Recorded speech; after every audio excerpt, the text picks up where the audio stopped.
Morning everyone. सो आज की video में हम डिस्कस करेंगे what is the role of PTEN and FOXO in signalling. ठीक है, इन दोनों प्रोटीन्स के बारे में डिस्कस करेंगे, क्योंकि इस बार भी जो एग्जाम हुआ था आपका, तो मार्च 25 में उसमें भी पीटीएन और फॉक्सो से रिलेटेड आपके क्वेश्चंस पूछे गए हैं। ठीक है, तो देखते हैं।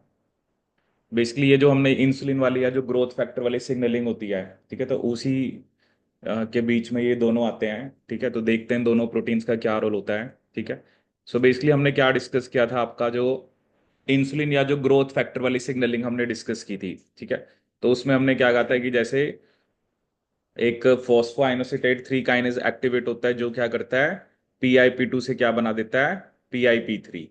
ठीक है, फिर जैसे आगे PDK1, और फिर जैसे आपका AKT और प्रोटीन काइनेज बी। ठीक है, क्योंकि इसके बाद जो हमने सिग्नलिंग पढ़ी थी इंसुलिन में, तो वहां पर हमने किसकी बात करी थी, ग्लाइकोजन सिंथेज काइनेज। ठीक है ना, उसके बारे में हमने डिस्कस किया था नॉर्मली कि जब ग्लाइकोजन सिंथेज काइनेज आपका क्या होता है, एक्टिव होता है, तो वो ग्लाइकोजन सिंथेज को इनएक्टिव कर देता है। ठीक है, लेकिन ये जो सिग्नलिंग हमने पढ़ी थी, तो इसमें हमने क्या कहा था कि ग्लाइकोजन सिंथेज काइनेज इनएक्टिव हो जाता है, जिसकी वजह से आपका ग्लाइकोजन सिंथेज एक्टिव रहता है। ठीक है, ये हमने पढ़ा था जब इंसुलिन वाली सिग्नलिंग पढ़ी थी। ठीक है, अब यहाँ पर क्या ना, क्योंकि वो इंसुलिन वाली सिग्नलिंग थी, ठीक है, जो आपने सिग्नलिंग पढ़ी थी था बेसिक यही। तो इंसुलिन वाली जो सिग्नलिंग थी, वहां पर जो ये पीके बी था, ये जो पीके बी था या AKT जिसको हम बोल रहे हैं, इसका टारगेट क्या था, ग्लाइकोजन सिंथेज काइनेज, जो ग्लाइकोजन सिंथेज को क्या करता था, इनएक्टिव कर देता था। तो पीकेबी ग्लाइकोजन सिंथेज काइनेज को क्या कर देता था, इनएक्टिव। एंड और लेकिन जो आपका ग्लाइकोजन सिंथेज था वो क्या रहता था आपका, एक्टिव। वो क्या रहता था, एक्टिव। जब ये इनएक्टिव हो गया तो ये एक्टिव रहता था। ठीक है, और जब ये एक्टिव होता था तो GS इनएक्टिव होता था। ठीक है, लेकिन अब जो हमें, क्योंकि यहाँ पर स्पेसिफिकली वो ग्रोथ फैक्टर की बात कर रहा है। ठीक है, जनरली मैंने को पहले ही बताया था, जो इंसुलिन और ग्रोथ फैक्टर हैं वो सब कौन सी सिग्नलिंग दिखाते हैं, आपकी जो RTK वाली, रिसेप्टर टायरोसिन काइनेज। ठीक है, अब यहाँ पर आपको दो प्रोटीन दिख रहे हैं, PTN, एक आपको यहाँ पे दिख रहा है, और एक यहाँ पर आपको दिख रहा है फॉक्सो। ठीक है, वैसे तो ये जो प्रोटीन काइनेज भी हैं, जैसे इसके और भी टारगेट हैं। ठीक है, जैसे एक होता है एमटोर। ठीक है, this is a mammalian target of rapamycin, mammalian target of rapamycin. इसका भी रोल आगे यही प्रोलिफरेशन, ग्रोथ और सर्वाइवल में ही होता है। फोक्सो के बारे में अभी हम डिस्कस करेंगे, क्योंकि मेन हमने उसी को डिस्कस करना अभी। और ये होता है एक आपका BCL2 associated death promoter, bad death promoter. ठीक है, मतलब ये तीनों के तीनों ही किसके टारगेट हैं, प्रोटीन काइनेज बी के। ठीक है, तो वैसे तो इसको हम जो BAD या इसको मेनली हम एपोप्टोसिस में डिस्कस करते हैं, बट यहाँ पे चलो थोड़ा सा मैं आपको इसके बारे में बता देता हूँ, क्योंकि जब आप एपोप्टोसिस पढ़ोगे तब भी हम इसको डिटेल में डिस्कस करेंगे। एक्चुअली ये जो BAD है, ठीक है, हम किसकी बात करेंगे, BAD की। BAD की खास बात क्या होती है, ठीक है, अब इसकी मान लो दो फॉर्म है, या तो ये फॉस्फोरेलेटेड फॉर्म में होगा, या ये डीफॉस्फोलेटेड फॉर्म में होगा। ठीक है, जैसे नॉर्मली तो सेल के अंदर वो डीफॉस्फोलेटेड फॉर्म में है, बट जब ये सिग्नलिंग हो रही है, तो क्योंकि ये तो काइनेज ही है ना, तो इसने मतलब इसकी BAD की फॉस्फोरिलेशन करी है। BAD या तो फॉस्फोलेटेड फॉर्म में है, या आपका डीफॉस्फोराइलेटेड फॉर्म में है। ठीक है, दो ही फॉर्म होंगी इसकी। और यहां पर हम एक प्रोटीन की बात करते हैं जिसका नाम होता है BCL2। जिसका क्या नाम होता है, BCL2। जिसका क्या नाम होता है आपका, BCL2। ठीक है, एक्चुअली BCL2 जो होता है ना, ये होता है एंटी एपोप्टोटिक। ये कैसा होता है, एंटी एपोप्टोटिक। ये कैसा होता है आपका, एंटी एपोप्टोटिक। देखो एपोप्टोसिस हम डिटेल में पढ़ेंगे बाद में, बट अभी थोड़ा सा मैं आपको जस्ट आइडिया दे रहा हूँ। एपोप्टोसिस क्या होता है, प्रोग्राम सेल डेथ। क्योंकि आपकी बॉडी में अलग अलग सेल्स हैं, कुछ सेल्स का आपने एपोप्टोसिस कराना है, कुछ का नहीं कराना है। ठीक है, तो BCL2 कैसा होता है हमारा, एंटी एपोप्टोटिक। अब देखो इस पॉइंट को आपने ध्यान से समझना है कि अब ये जो BAD है, जब ये फॉस्फोरिलेटेड फॉर्म में होता है, ठीक है, जब ये फॉस्फोरिलेटेड फॉर्म में है, तो इसकी ना BCL2 के साथ इंटरेक्शन नहीं होती। ठीक है, जब ये फॉस्फोरिलेटेड फॉर्म में है, इसका मतलब क्या है, आपका जो BCL2 है, ठीक है, वो फ्री है। ठीक है, और BCl2 अगर फ्री है तो वो अपना काम करेगा। तो जब BAD फॉस्फोलेटेड फॉर्म में आए, ठीक है, सो इसकी no interaction with BCl2, no interaction with BCl2। तो इसका मतलब BAD जब फॉस्फोलिपिड फॉर्म में आए तो वो किसकी तरह काम कर रहा है, एंटी एपोप्टोटिक की तरह। ठीक है ना, वो किसकी तरह काम कर रहा है, एंटी एपोप्टोटिक की तरह। ठीक है, क्योंकि ये एंटी एपोप्टोटिक है ना। अब देखो क्या, अगर आपने जैसे किसी सेल की ग्रोथ करानी है, एक तरफ देखो ग्रोथ फैक्टर ने तो सेल की ग्रोथ करानी है ना, मतलब सेल्स का नंबर इंक्रीज कराना है या उसका साइज इंक्रीज कराना है, ग्रोथ तो यही होती है। एपोप्टोसिस का मतलब तो डेथ हो गया। ठीक है, तो अगर आप कह रहे हो ये सिग्नलिंग चल रही है तो हमें सेल की ग्रोथ करानी है, ना कि उसका एपोप्टोसिस कराना है। तो BAD फॉस्फोलिपिड फॉर्म में हो गया। और अगर सेल का एपोप्टोसिस नहीं हो रहा है, इसका मतलब क्या हो रहा है, सेल की ग्रोथ हो रही है। ठीक है, लेकिन जब BAD डी फॉस्फोलिपिड फॉर्म में होता है तो BAD की इंटरेक्शन होती है BCl2 के साथ। किसके साथ होती है, BCl2 के साथ। और जब ये दोनों एक साथ हैं, जब BAD और BCl2 एक साथ हैं, तो BCl2 अपना काम नहीं कर पाएगा। ठीक है ना, अपना काम नहीं कर पाएगा तो इसका मतलब वो सेल के अंदर एंटी एपोप्टोटिक फैक्टर की तरह काम नहीं कर रहा है। ठीक है, अभी वैसे हमारा मेन मोटिव यहाँ पर फोक्स और PTN ही है, बट थोड़ा सा आपको इसके बारे में भी पता होना चाहिए, क्योंकि ये सब टारगेट है। ठीक है ना, BAD अगर नॉर्मली ग्रोथ फैक्टर नहीं है तो एक तरह से क्या हो रहा है कि BAD डीफॉस्फोलिपिड फॉर्म में होगा और वो BCl2 के साथ लगा होगा, तो मे बी तो वो सेल का एपोप्टोसिस करा देगा। लेकिन जब ग्रोथ फैक्टर वाली सिग्नलिंग आ रही है तो BAD मेरा कौन सी फॉर्म में चला गया, फॉस्फोलिपिड फॉर्म में। फॉस्फोलिपिड फॉर्म में उसकी इंटरेक्शन नहीं होती किसके साथ, BCl2 के साथ। ठीक है, BCl देखो, एपोप्टोसिस एंटी एपोप्टोटिक सिर्फ BCl2 है। अगर ये फ्री है तो ये एंटी एपोप्टोटिक है, लेकिन अगर ये BAD के साथ लग गया तो फिर ये अपना फंक्शन नहीं दिखा पाएगा। ठीक है, तो ये मेरे लिए आपको यहां पर ध्यान रखना है। अब एक प्रोटीन यहां पर क्या लिखा होगा आपका, फॉक्स और PTN। ठीक है, जैसे PTN की फुल फॉर्म आप लिख सकते हो, PTN stands for phosphatase, phosphatase and tensin homolog, phosphatase and tensin homolog, and tensin homologue.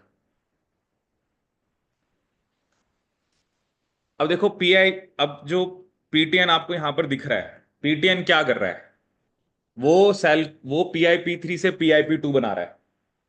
इसका मतलब क्या है ना, वो तो इस वाली सिग्नलिंग को इनहिबिट कर रहा है। वैसे तो क्या होता है ना, आपने PIP2 से PIP3 बनाना है, PIP3 ने आगे PD के 1 को एक्टिवेट करना है। इसका मतलब ये जो PTN है, ये ग्रोथ फैक्टर वाली सिग्नलिंग का अपोजिट कर रहा है, ये उसको रोक रहा है। ठीक है, या आप ये कह सकते हो कि इट इज एंटागोनिस्टिक। ठीक है ना, ये इसका काम उल्टा है। जो आपकी सिग्नलिंग चल रही है जैसे आपका सिग्नलिंग पाथवे स्टार्ट हुआ तो PIP2 से PIP3 बना दिया, बट ये PIP3 से दोबारा PIP2 बना देगा। इट इज ए फॉस्फेटेज, क्योंकि ये एक फॉस्फेट को रिमूव कर रहा है। ठीक है तो PTN का काम क्या है, वो अपोजिट है। ठीक है, अब जैसे देखते हैं फोक्सो। ठीक है, अब देखो फोक्सो क्या दिखा रखा है, इसका टारगेट है FASL, BIM, P27, P21। अब देखो यहां पर क्या लिखा हुआ है, ये जो फास्ट लिगेंड है, BIM है, P27 है, P21 है, ये सेल प्रोलिफरेशन, ग्रोथ और सर्वाइवल को रोकते हैं। ये क्या करते हैं, उसको इनहिबिट करते हैं। ठीक है, इसका मतलब फोक्सो इनको एक्टिवेट कर रहा है। ठीक है ना, फोक्सो इनको क्या करता है, एक्टिवेट करता है। ये एक्टिवेट होते हैं तो फोक्स इनको एक्टिवेट करेगा तो ये सेल प्रोलिफरेशन को रोकेंगे। ठीक है, लेकिन फोक्सो जो है वो साइक्लिन D1C M/C, ये एक तरह से ट्रांसक्रिप्शन फैक्टर होता है M/C, ये उनको इनहिबिट कर रहा है। ठीक है, तो इस सिग्नलिंग में क्या हो रहा होगा, इस सिग्नलिंग में क्या हो रहा होगा, आपको फोक्सो को इनहिबिट करना है, क्योंकि फोक्सो इनहिबिट हो गया तो ये एक्टिवेट नहीं होंगे। ठीक है, और इसका इनहिबिशन नहीं होगा। इसका मतलब जो फोक्सो है ना, वो भी सेल प्रोलिफरेशन, ग्रोथ को रोक रहा है। ठीक है ना, क्योंकि वो उन प्रोटीन्स को एक्टिवेट करा रहा है या उनका सिंथेसिस इंक्रीज करा रहा है जो सेल प्रोलिफरेशन को रोकते हैं, और उनके सिंथेसिस को इनहिबिट करा रहा है जिन्होंने सेल प्रोलिफरेशन करानी है। ठीक है, तो एक तरह से यहां से हमें क्या सीखने को मिल रहा है, PTEN और फोक्सो दोनों के दोनों ही क्या करा रहे हैं, क्या करा रहे हैं, दोनों ही सेल प्रोलिफरेशन, ग्रोथ और सर्वाइवल को रोकते हैं। ठीक है, इसने तो PIP3 से PIP2 बना दिया। ठीक है, और फोक्सो का जो काम आपको देखने को मिल रहा है वो भी सेल प्रोलिफरेशन को रोकना चाह रहा है। लेकिन जब ग्रोथ फैक्टर वाली सिग्नलिंग हो रही है तो मतलब ये जो प्रोटीन काइनेज भी है, ये फोक्सो को, मान लो इसने फोक्सो की फॉस्फोराइलेशन करा दी और वो इनहिबिट हो गया। अब वो इनहिबिट हो गया तो फिर ये दोनों एक्टिवेट नहीं होंगे और इसका इनहिबिशन नहीं हो पाएगा। ठीक है, तो ये मेनली आपको यहाँ पे ध्यान रखना है, मतलब पीटीएन और फोक्सो ये दोनों के दोनों अगर ये एक्टिव फॉर्म में है, इसका मतलब ये सेल प्रोलिफरेशन, ग्रोथ और सर्वाइवल को इनहिबिट कर रहे हैं। ये आपको इसका रोल याद रखना है।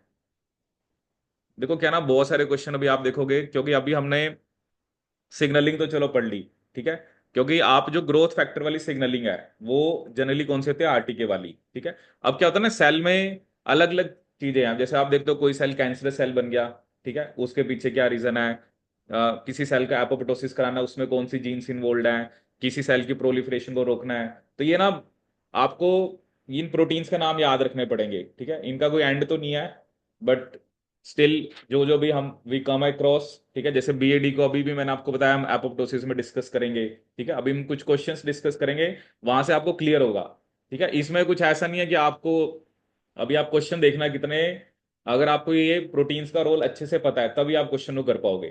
ठीक है, तो इसलिए इसके ऊपर पहले भी 2 बार क्वेश्चन आया है। ठीक है, 2 क्वेश्चन आए थे एग्जाम के अंदर, आई थिंक दिसंबर 23 में आए थे तब, और अभी जो आपका रिसेंट एग्जाम हुआ है उसमें भी दोनों शिफ्ट में क्वेश्चन आ रखा है, एक शिफ्ट में 2 मार्क्स का आ रखा है और आई थिंक एक में 4 मार्क्स का आ रखा है। ठीक है, बट उनका टारगेट क्या है कि आपको पीटीएन और फोक्सो का रोल पता हो, क्योंकि इसका रोल पता होगा तभी आप क्वेश्चन कर पाओगे। सुने हो या पीटीएन फोक्सो? नहीं? ठीक है, इसलिए देखो वैसे तो क्या होता है, जनरल सिग्नलिंग आपने पढ़ी है वो वही है जो इंसुलिन वाली पढ़ी है। ठीक है, लेकिन मैंने आपको तब भी कहा था कि इसको मैं आपको अलग से बताऊंगा और इस पे बेस आपको अलग से क्वेश्चन कराऊंगा। ठीक है कुछ मुश्किल नहीं है। ठीक है, और क्या होता है ना, आप क्योंकि जैसे कैंसर टॉपिक है, इनका कोई एंड नहीं है, तो इसलिए एग्जाम में जो भी क्वेश्चन आए होते हैं जैसे कैंसर से रिलेटेड है, क्योंकि अब कैंसर कितनी सारी टाइप्स हैं, कितने सारे टाइप्स के हम जीन को याद रखें, कितना कुछ याद रखें, बट ये होता है एग्जाम में जो क्वेश्चंस आए हुए हैं वहां से हम नॉलेज ले सकते हैं कि मान लो मैंने एक प्रोटीन देखा, तो ये नहीं है कि मैंने उस प्रोटीन को बहुत डीप चले जाना है, मैंने देख लेना है कि इसका क्या रोल होता है। ठीक है, क्योंकि ये बहुत ही, अब जैसे मान लो मैंने एक बुक से मान लो इंसुलिन की सिग्नलिंग पढ़ी, तो वहां पे तो पीटीएन फॉक्सो लिखा ही नहीं हुआ है मान लो। अब वहां पे जब आपको मैंने सिग्नलिंग दिखाई, वो एक जहां से मैंने पढ़ा, तो वहां पर सिर्फ इंसुलिन के बारे में उसने बताया हुआ है, उसने पीटीएन फॉक्सो की बात ही नहीं कर रखी। ठीक है, बट ये आपको एक जो मैंने इमेज दिखाई है, ठीक है, आपने बस ये याद रखना है कि पीटीएन और फोक्सो दोनों एक तरह से ग्रोथ के इनहिबिटर हैं, मतलब वो दोनों सेल की ग्रोथ नहीं होने देना चाहते, क्योंकि PTN P I P three से पीआईपी 2 बना रहा है, और मेरा फोक्सो क्या कर रहा है, फोक्सो, देखो P27 P21 कहाँ पढ़ा था आपने, सेल साइकिल के अंदर, ये क्या थे, ये इनहिबिटर थे, ये सीडी के इनहिबिटर होते हैं, मतलब ये सेल साइकिल को रोकते हैं। तो सेल साइकिल को रोकने का क्या मतलब है, और ये जनरली मैंने बताया था ना अलग अलग फेज होता है, कोई जीवन से इसमें रोकता है, कोई किसी स्टेज पे, तो ये सब सेल साइकिल के इनहिबिटर थे। ठीक है, अब ये इनहिबिटर है तो ये तो सेल को ग्रोथ होने नहीं देंगे, क्योंकि सेल की ग्रोथ को हम 2 टर्म्स में देख सकते हैं, या तो मेरे सेल का साइज इंक्रीज करे या मेरे सेल का नंबर इंक्रीज करे, दोनों ही ग्रोथ है ना। ठीक है, ये फास्ट लिगेंड जहां भी लिखा होता है उसका मतलब क्या होता है आपका, ये एपोप्टोसिस कराता है। ठीक है, अब किसी सेल का एपोप्टोसिस कराने का मतलब क्या है, ग्रोथ नहीं हो रही। ठीक है, इसकी भी देख लेते हैं, बीआईएम की भी क्या फुल फॉर्म होती है, सुना आपने क्या बीआईएम?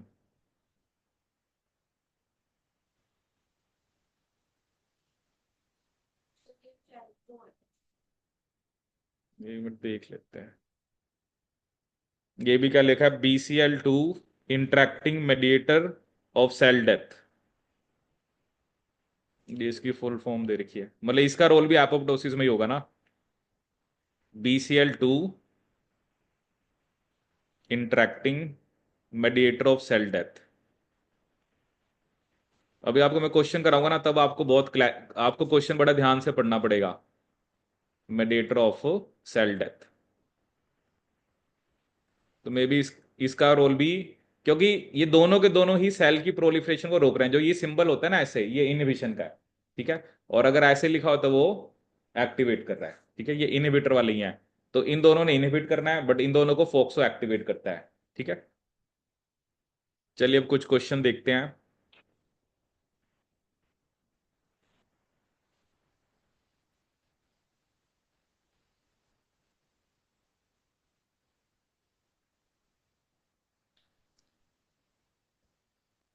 जैसे और ये क्वेश्चन है आप सामने।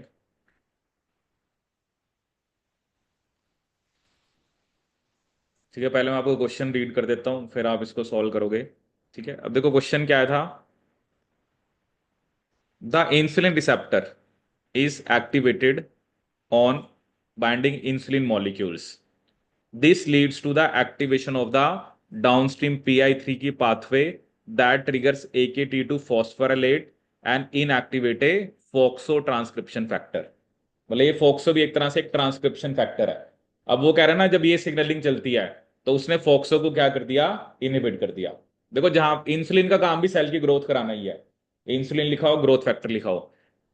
The lipid phosphatase PTEN antagonizes the PI3 के पाथवे, ये उसके फंक्शन को उल्टा करता है। A reduction of function mutation in the insulin receptor dramatically increase the lifespan of an organism। वो कह रहा है कि एक रिडक्शन ऑफ फंक्शन म्यूटेशन, मतलब जो भी इंसुलिन रिसेप्टर है उसके अंदर a reduction of function mutation dramatically increases the life span of an organism. ठीक है, the following statements were made regarding the mutations and their outcomes. ठीक है, अब इसमें क्या लिख रहा है कि a gain of function in AKT makes the organism long lived. A FOXO deletion mutation suppress the long life span of organism with the reduction of function mutation in the insulin receptor. एक लिख रहा है ए PTN deletion mutation suppresses the lifespan of organism with a reduction of function mutation in the insulin receptor, and a loss of function mutation in the FOXO ortholog makes the worms long lived। ठीक है, अब इसमें से आप देखो कि कौन सी statement आपके हिसाब से करेक्ट है। ठीक है, तो चलिए देखते हैं इस क्वेश्चन को। तो यहाँ पर क्या क्वेश्चन दे रखा है आपको कि जो इंसुलिन का रिसेप्टर है वो एक्टिवेट हो जाता है ऑन बाइंडिंग इंसुलिन मॉलिक्यूल्स। ठीक है, this leads to the activation of downstream PI3 के pathway that triggers AKT2 phosphorylate and inactivated FOXO transcription factor. ठीक है, तो इस पाथवे जो हमने पाथवे पढ़ा है, जब इंसुलिन वाली सिग्नलिंग हो रही है या ग्रोथ फैक्टर वाली सिग्नलिंग हो रही है, आपका फॉक्सो तो इनएक्टिवेट हो गया। फॉक्सो, क्योंकि फॉक्सो की जब फॉस्फोरिलेशन हो जाती है तो वो इनएक्टिवेट हो जाता है। और जो लिपिड फॉस्फेटेज है वो भी PI3 के पाथवे को एंटागोनाइज कर रहा है। ठीक है, क्योंकि वो भी PIP3 से क्या बना रहा है आपका, PIP2। A reduction of function mutation in the insulin receptor dramatically increases life span of an organism. अब इस लाइन को समझना जरूरी है। रिडक्शन ऑफ फंक्शन को आप कह सकते हो लॉस ऑफ फंक्शन, कि जब इंसुलिन रिसेप्टर का फंक्शन लॉस हो गया, से loss of function of insulin receptor, loss of function of insulin receptor. तो जब इंसुलिन रिसेप्टर का फंक्शन लॉस हो गया तब वो क्या कर रहा है, लाइफ स्पैन इंक्रीज हो जाता है। अब इस बात को समझना जरूरी है। देखो क्या है, अगर इंसुलिन वाली सिग्नलिंग चल रही है तो इसका मतलब सेल्स की ग्रोथ हो रही है, सेल्स का नंबर इंक्रीज हो रहा है। तो इसका मतलब ये बनता है कि अगर तो सेल की ग्रोथ हो रही है, या सेल्स जो है अगर वो उनका नंबर इंक्रीज हो रहा है, सेल्स की ग्रोथ हो रही है, तो इसका मतलब लाइफ स्पैन आपका डिक्रीज होगा। लेकिन अगर सेल की ग्रोथ नहीं हो रही है, अगर सेल की ग्रोथ नहीं हो रही है, तब आपका लाइफ स्पैन क्या होगा, इंक्रीज होगा। क्योंकि यही कहा ना, reduction of function mutation in the insulin receptor, क्योंकि इंसुलिन रिसेप्टर का फंक्शन लॉस होने की वजह से लाइफ स्पैन इंक्रीज हो रहा है। इसका मतलब सेल की ग्रोथ नहीं होने देने आपने। ठीक है, अब देखो यहां पर क्या है, फर्स्ट स्टेटमेंट देखते हैं क्या है। A gain of function mutation in AKT। अब देखो क्या, नॉर्मली तो इंसुलिन का जब रिसेप्टर है, जब सिग्नलिंग आएगी तभी तो AKT एक्टिवेट होता है ना। तो इंसुलिन का रिसेप्टर अगर लॉस हो रखा है तो सिग्नल तो आगे जाएगा ही नहीं। अब वो कह रहा है a gain of function in AKT makes the organism long lived. ये स्टेटमेंट गलत है, क्योंकि AKT तो एक तरह से क्या करा रहा है, वो तो सेल की ग्रोथ को कराता है, और सेल की ग्रोथ हो रही है तो आप कह रहे हो कि लाइफ स्पेन कम होना चाहिए। यहां पे लिख दिया a gain of function mutation in AKT makes the organism long lived, तो ये स्टेटमेंट होगी आपकी गलत। ए फॉक्सो डिलीशन म्यूटेशन, अब फॉक्सो क्या करता है, वो सेल की ग्रोथ को रोकता है। अगर फोक्सो में डिलीशन म्यूटेशन होगी, that suppresses the long life span of organism. FOXO अगर है तो लाइफ स्पैन ज्यादा होना चाहिए, कम होना चाहिए, क्योंकि फोक्सो तो सेल ग्रोथ को रोकता है, तो लाइफ स्पैन ज्यादा होना चाहिए। अगर फोक्सो में डिलीशन म्यूटेशन होगी तो वो लॉन्ग लाइफ स्पैन को सप्रेस कर देगा with A reduction of function mutation in the insulin receptor. Insulin receptor अगर है ही नहीं, उसका लॉस ऑफ फंक्शन और का, वो तो इंसुलिन को सेंस कर ही नहीं पा रहा है, और साथ में वो कह रहा है फॉक्सो भी डिलीट हो जाए, तो उस केस में तो long life span of organism suppress हो जाएगा। सप्रेस ही होगा ना, क्योंकि फोक्सो है तो सेल ग्रोथ नहीं होती है और लाइफ स्पैन ज्यादा होता है, लेकिन फोक्सो नहीं है तो लॉन्ग लाइफ स्पैन आपका सप्रेस हो गया, तो ये स्टेटमेंट आपकी सही है। ऐसे पीटीएन, पीटीएन का भी काम क्या है, पीटीएन का भी यही फंक्शन है कि लॉन्ग लाइफ स्पैन के लिए रिस्पॉन्सिबल होगा वो, क्योंकि वो सेल ग्रोथ को रोकता है। लेकिन अगर उसमें डिलीशन होगी तो वो सप्रेस कर देगा long life span of organism with the reduction of function medicine insulin receptor. ये स्टेटमेंट भी क्या होगी आपकी सही। तो सी स्टेटमेंट भी क्या आपकी करेक्ट है। अब आप कहते हैं डी तो पक्का ही सही है, अब डी देखते हैं क्या है। A loss of function mutation in the FOXO ortholog, ortholog मतलब क्या होते हैं ऑर्थोलॉग, जो सेम, हाँ मतलब अलग अलग स्पीशीज में होते हैं वैसे, बट वो सेम जैसे कहते हैं ना एंसेस्टर से आते हैं। A loss of function mutation in the FOXO ortholog makes the worms long lived. अगर फोक्सो का फंक्शन लॉस हो गया तो ऑर्गेनिज्म का लाइफ स्पैन तो कम हो जाएगा, तो लॉन्ग लिव्ड कैसे होंगे वो। तो ये स्टेटमेंट भी क्या आपकी गलत है। थोड़ा सा कंफ्यूजिंग है, बट थोड़ा सा आपको ध्यान से लाइन को पढ़ना पड़ेगा। मतलब मेन यहां पर क्या है, ए के टी जो है वो सेल की ग्रोथ को कराता है, ठीक है। अगर उसका उसका गेन ऑफ फंक्शन हुआ तो लाइफ स्पैन आपका कम हो जाएगा, क्योंकि सेल्स की ग्रोथ हो रही है। मतलब मेन चीज ना ये समझने वाली है, अगर सेल की ग्रोथ हो रही है तो लाइफ स्पैन कम है, और सेल की ग्रोथ नहीं हो रही है तो लाइफ स्पैन ज्यादा है। अब रिसेप्टर का तो फंक्शन लॉस ही हो गया है, इसका मतलब वो तो सेल की, क्योंकि उसके ऊपर जब इंसुलिन आगे लगता है तो सेल की ग्रोथ होती है, लेकिन उसका फंक्शन जब इंसुलिन को सेंस ही नहीं कर पा रहा तो आगे सिग्नलिंग ही नहीं होगी, तो लाइफ स्पैन तो ऑटोमेटिकली इंक्रीज हो गया, क्योंकि सेल की ग्रोथ रुक गई, ठीक है।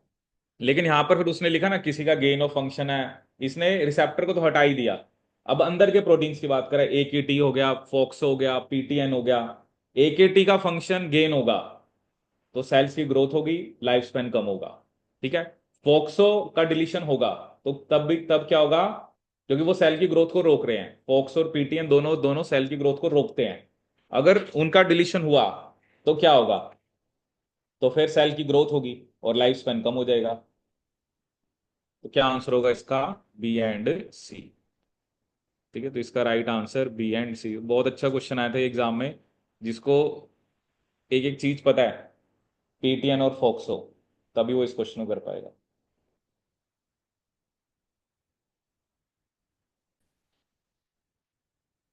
ठीक है, तो नेक्स्ट क्वेश्चन आपको क्या दे रखा है, changes in cancer critical genes और प्रोटीन्स। ठीक है, so in different tumors are analyze. ठीक है, अलग अलग टाइप के हमने कुछ जीन्स हैं जिसको हमने क्या किया है, एनालाइज करा है। ठीक है, और अब क्या होता है, कैंसर के दो रीजन होते हैं। ठीक है, ये भी चलो आप कैंसर जब डिटेल में पढ़ोगे, कुछ जीन की एम्प्लीफिकेशन और डीरेगुलेशन से एक्सप्रेशन इंक्रीज हो जाती है। ठीक है ना।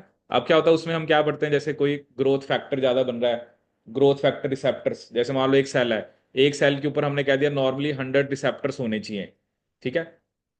लेकिन अगर वो रिसेप्टर 100 की जगह मान लो 200 हो गए, अब क्या हो ना, इसमें ये नहीं हुआ है कि रिसेप्टर की शेप में चेंज आया है, रिसेप्टर्स का नंबर इंक्रीज हो गया, तो ऑब्वियसली वो ज्यादा, जो भी उनका लिगेंड है, जो भी ग्रोथ फैक्टर है, उसको ज्यादा सिग्नल कर पाएंगे, तो that will also lead to increase expression. ये हम कैंसर में पढ़ेंगे डिटेल में। और कई जगह पर म्यूटेशन, डिलीशन और रिकॉम्बिनेशन, जैसे हम बात करते हैं ट्यूमर सप्रेसर जीन की, तो ट्यूमर सप्रेसर जीन वो होते हैं जो सेल की ग्रोथ को रोकते हैं। अगर उनमें डिलीशन होगी और उनमें म्यूटेशन होगी तो that will also lead to cancer. ठीक है, अब देखो इसमें क्या ना, आपको एक तरफ कॉलम एक्स है, एक कॉलम वाई है। तो इधर अगर हम वैसे प्रोटीन्स की लिस्ट बनाएं, जैसे एक प्रोटीन अगर हम देखें तो ई कैडहेरिन है। ठीक है, एक ई कैडहेरिन है, एक आपका यहाँ पर स्मैड फोर है। ठीक है, अगर सारों में देखें, एक रास है, एक एम वाई सी है, एक ए के टी है, एक आपका एच ई आर टू है। ठीक है, एक आपका पी टी ई एन है, और एक आपका ए पी सी है। ये आठ ही है ना। अब इसमें से देखो, अभी जो हम पढ़ते हैं, अभी हमने ए की टी पढ़ा, ए के टी की एक्सप्रेशन बढ़ेगी तो कैंसर होगा, ये बात पक्की है। ए के टी, इसका मतलब ये एक्स में आएगा। ठीक है, अभी आपने जैसे रास भी किस में पढ़ा, इंसुलिन वाली सिग्नलिंग में, तो ये भी एक्स में आएगा। M by C transcription factor होता है। ठीक है, तो ट्रांसक्रिप्शन फैक्टर की एक्सप्रेशन बढ़ेगी तब भी that will also lead to tumour, तो ये भी एक्स में आएगा। ठीक है, अब इसके अलावा जैसे ये human epidermal growth factor receptor होता है, रिसेप्टर का नंबर इंक्रीज होगा तो ये भी एक्स में आएगा। ठीक है ना, एच ई आर टू, ये हम ना उसमें भी देखते हैं, जैसे मैंने आप बताया आपको ब्रेस्ट कैंसर में ट्रिपल नेगेटिव, उसमें ना रिसेप्टर को देखा जाता है, एक एस्ट्रोजन रिसेप्टर, प्रोजेस्टेरोन रिसेप्टर, और एक ये human epidermal growth factor receptor. ठीक है, तो ये सारे एक्स में आ गए। पीटीएन, मेरा मेन इस क्वेश्चन को कराने के पीछे मोटिव यही था, क्योंकि अभी हम एकेटी को डिस्कस कर रहे थे और पीटीएन को डिस्कस कर रहे थे। पीटीएन अभी हमने क्या डिस्कस किया, वो सेल की ग्रोथ को रोकता है, लेकिन अगर वो डिलीट हो गया तो सेल्स की ग्रोथ होगी, इसका मतलब ये वाई में आएगा। ठीक है, आपने कैडहेरिन्स का भी रोल जो होता है, ये सेल की मेम्ब्रेन में होते हैं। ठीक है, इनका काम क्या होता है कैडहेरिन्स का?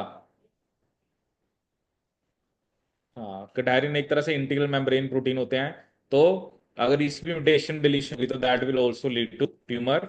स्मैड फोर आते हो टीजीएफ बीटा वाले पाथवे के अंदर।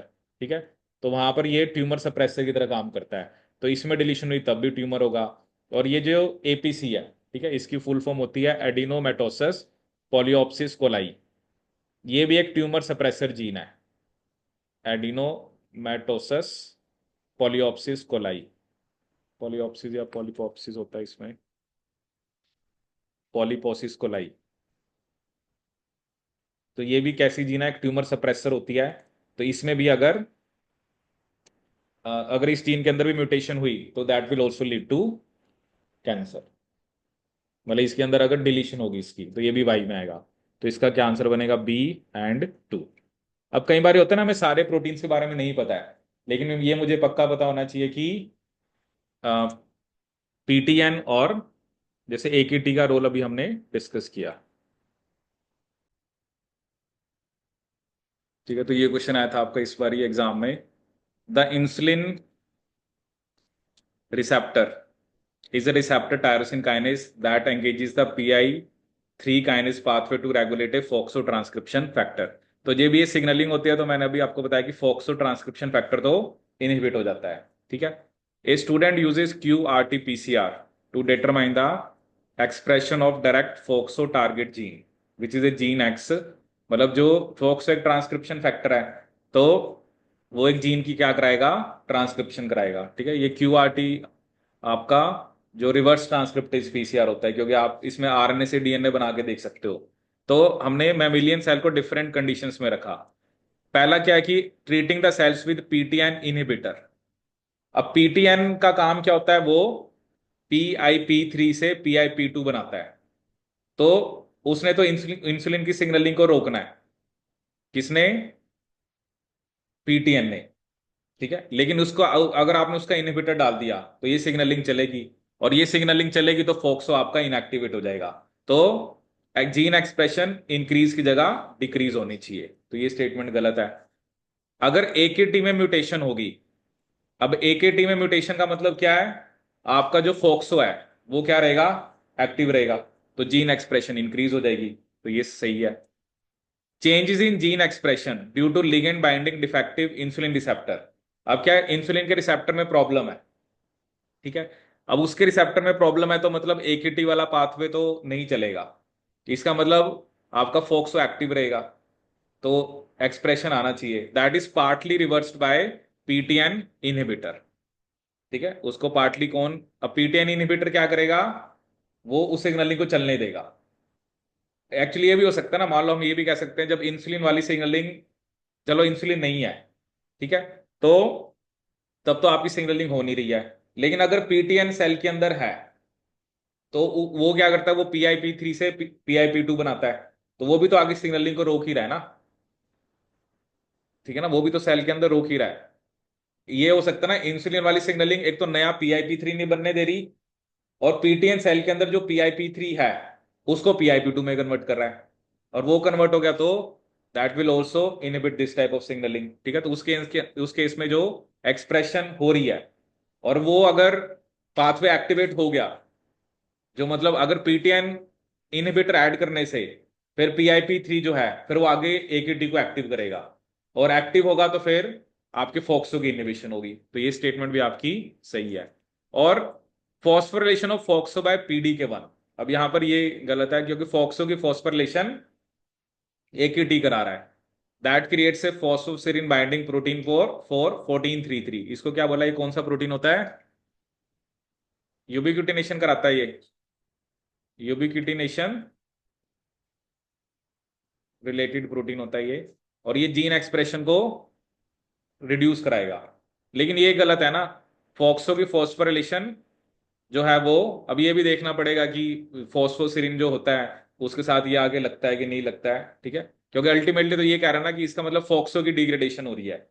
ठीक है, लेकिन फॉक्सो की फॉस्फोरिलेशन, और वैसे भी जब आपने जो फोक्सो की फॉस्फोरिलेशन हो रही है तो वैसे हम ये भी कह रहे हैं कि वो क्या हो जाता है, आपका इनएक्टिव हो जाता है। अब इनएक्टिव होने के बाद, जैसे अभी अपने डिग्रेडेशन के बारे में तो नहीं पढ़ा है क्योंकि उसमें वो शो भी नहीं कर रखा है, तो ये एक बार देखना पड़ेगा कि ऐसा होता है कि नहीं होता है। बट ये है कि फॉस्फोरिलेशन पीडी के 1 तो नहीं आपका करा रहा है। हाँ, अब ऐसा हो सकता है अगर इनडायरेक्टली आप बोला हो, बट उसके लिए फिर आपको बाकी चीजें चेक करनी पड़ेंगी, क्या सीरिन पे ही होती है और क्या ये आगे प्रोटीन का रोल है या नहीं है। ठीक है, तो लेकिन यहाँ पर आपका बी एंड सी क्या है, आपका करेक्ट है। ठीक है, ये एक और क्वेश्चन आया था एग्जाम में, which of the following statement is true about cellular senescence. Senescence का मतलब एजिंग। अब पहली स्टेटमेंट है, इंसुलिन की जो सिग्नलिंग है वो फोक्सो को एक्टिवेट करती है और फोक्सो सेनिसेंस को प्रमोट करता है।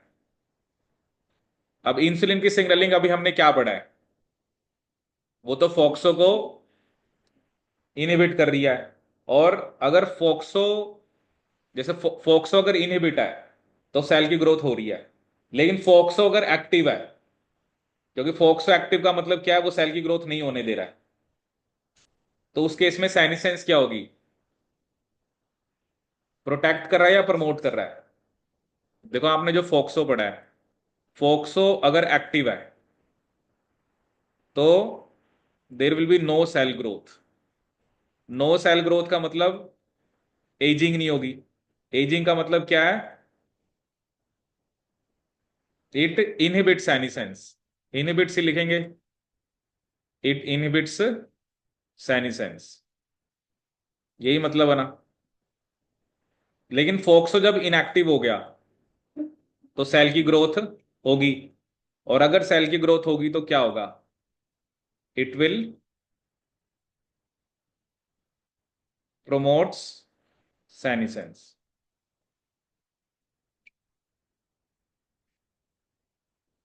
तो अब देखते हैं, इंसुलिन सिग्नलिंग एक्टिवेट्स फोक्सो, इंसुलिन की सिग्नलिंग तो फोक्सो को इनएक्टिव करती है, तो ये तो गलत है। Insulin signaling inhibits FOXO and FOXO protect cells from senescence. सही है गलत है, इंसुलिन सिग्नलिंग तो सही है ये, इनहिबिट सही है, और फोक्सो सेल को साइनिसेंस से प्रोटेक्ट करा रहा है, तो ये भी तो सही है। फोक्सो इनहिबिट साइनिसेंस लिखा है ना, तो इसका मतलब साइनिसेंस से प्रोटेक्ट करा रहा है कि नहीं, यही सही होना चाहिए ना। अब लिख रहा है इंसुलिन फोक्सो को एक्टिवेट करता है, ये गलत हो गया। मतलब चलो फर्स्ट और थर्ड तो गलत ही है, इनहिबिट फोक्सो सही है। अब वो साइनिसेंस को प्रमोट करा रहा है या प्रोटेक्ट करा रहा है, जैसे देखो फर्स्ट क्वेश्चन जो हमने किया था ये उसी से रिलेट है। फोक्सो अगर मेरा एक्टिव है, फोक्सो एक्टिव कब है? जब इंसुलिन की सिग्नलिंग नहीं है, no insulin signalling, no insulin signalling. जब इंसुलिन की सिग्नलिंग है तब फोक्सो इनएक्टिव है, और तब आपकी सेल की ग्रोथ हो रही है। तो सेल की ग्रोथ होगी तो सेनिसेंस होगी ना, तभी तो हम कहते हैं कि लाइफ स्पैन कम हो जाता है। लेकिन अगर सेल की ग्रोथ हो ही नहीं रही है तो लाइफ स्पैन क्या आपका ज्यादा है, और there is basically no senescence, क्या नहीं?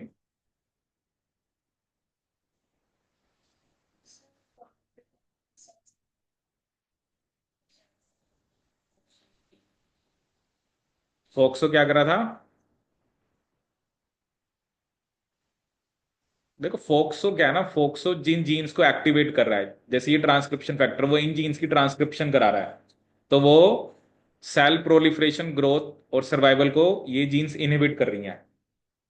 देखो आप ये समझो ना, आप क्वेश्चन का मतलब क्या है?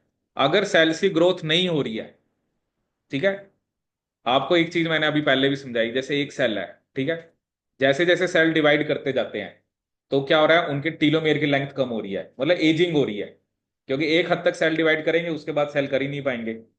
अगर सेल की डिवाइड ही नहीं हो रहे हैं तो फिर एजिंग ही कैसे होगी? Ageing is related to cell division. If cells are not dividing they are not ageing, if cells are dividing they are ageing. Ageing का मतलब उनमें सेनिसेंस हो रही है, नॉट एजिंग का मतलब नॉट नॉट सेनिसेंस। तो फोक्सो तो सेल, फोक्सो जो है वो क्या करता है, वो सेल ग्रोथ को रोक रहा है, इसका मतलब वो सेनिसेंस से प्रोटेक्ट कर रहा है। तो इसका क्या आंसर होगा आपका? सेकंड।